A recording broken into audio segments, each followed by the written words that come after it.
Asia কাপে বাংলাদেশ তাদের প্রথম ম্যাচে মাঠে নামতে যাচ্ছে আগামীকাল এই আবু জায়েদ ক্রিকেট স্টেডিয়ামে। তবে তার আগে বাংলাদেশের জন্য সবচেয়ে বড় কনসার্নের জায়গা যেটা হতে পারে সেটা হচ্ছে মিডল অর্ডারের ব্যাটিং। মিডল অর্ডারে বাংলাদেশ দল বেশ লম্বা একটা সময় ধরেই কিন্তু স্ট্রাগল করছে। যদিও বাংলাদেশ তাদের শেষ যে 3টা টি-20 সিরিজ খেলেছে সবগুলো সিরিজেই তারা জিতেছে, তবে তারপরও কিন্তু একটা যে সমস্যার জায়গা মিডল অর্ডারে, সেই জায়গাটাতে তাওহিদ হৃদয় অনেক দিন ধরেই কিন্তু তার ব্যাট থেকে রান এসছে না এবং সাইফ হাসান, তাকে নেদারল্যান্ড সিরিজে অনেক দিন পর দলে ডাকা হয়েছিল।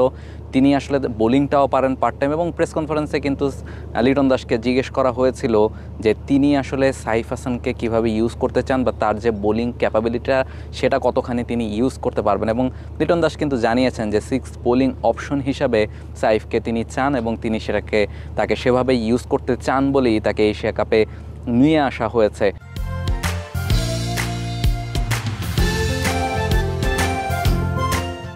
সে কারণেই কিন্তু সাইফ যদি খেলেন, নেদারল্যান্ড সিরিজেও তিনি ব্যাটিং করেছেন 4 নম্বর পজিশনে, সেক্ষেত্রে তাওহিদ হৃদয়ের জায়গাটা নিয়ে কিন্তু খানিকটা শঙ্কা হলেও হতে পারে। এছাড়া যেহেতু 7 নম্বর পজিশনে জাকির আলী অনিক, তার খেলাটা মোটামুটি নিশ্চিতই ধরে নেওয়া যায়।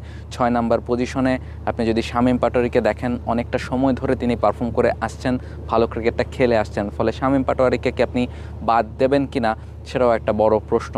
তবে সাইফকে যদি জায়গা দিতে হয়, শামীম পাটোয়ারি কিংবা তাওহিদ হৃদয় এই দুজনের একজনের কাছ থেকে কিন্তু বাদ দিতেই হবে একাদশ থেকে এই দুজনের কাউকে।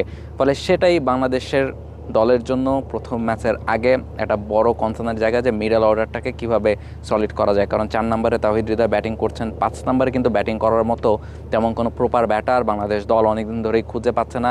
আমরা একটা সিরিজে দেখেছি শেখ মেহেদীকে কোনো ম্যাচে খেলানো হয়েছে, কোনো ম্যাচে হয়তো বা শামীম পাটোয়ারিকে খেলানো হয়েছে, ফলে ঘুরিয়ে ফিরিয়ে কিন্তু লোয়ার অর্ডার ব্যাটার যারা তাদেরকে 5 নম্বর পজিশনটাতে ট্রাই করা হয়েছে। তবে প্রপার মিডল অর্ডার যে ব্যাটার সেটা কিন্তু একাদশে নেই কিংবা স্কোয়াডেও নেই। ফলে সাইফকে যদি ইনক্লুড করা হয় সেই জায়গাটার ঘাটতি হয়তো বা খানিকটা মিটতে পারে। সেক্ষেত্রে হয়তো বা তাওহিদ হৃদয়, সাইফ দুজনকেও বাংলাদেশ রাখতে পারে। সেক্ষেত্রে শামীম পাটোয়ারির জায়গাটা নিয়ে খানিকটা শঙ্কা হলেও হতে পারে, না হলে তাওহিদ হৃদয়কে বাদ দিয়েই সাইফ হাসানকে আসলে একাদশে ইনক্লুড করতে হবে। বাংলাদেশ দল আসলে কী করবে তাদের মিডল অর্ডারটাকে স্ট্রং করার জন্য সেটা নিশ্চয়ই দেখার জন্য আগামীকালকের ম্যাচটাতে চোখ রাখতে হবে হংকংয়ের বিপক্ষে।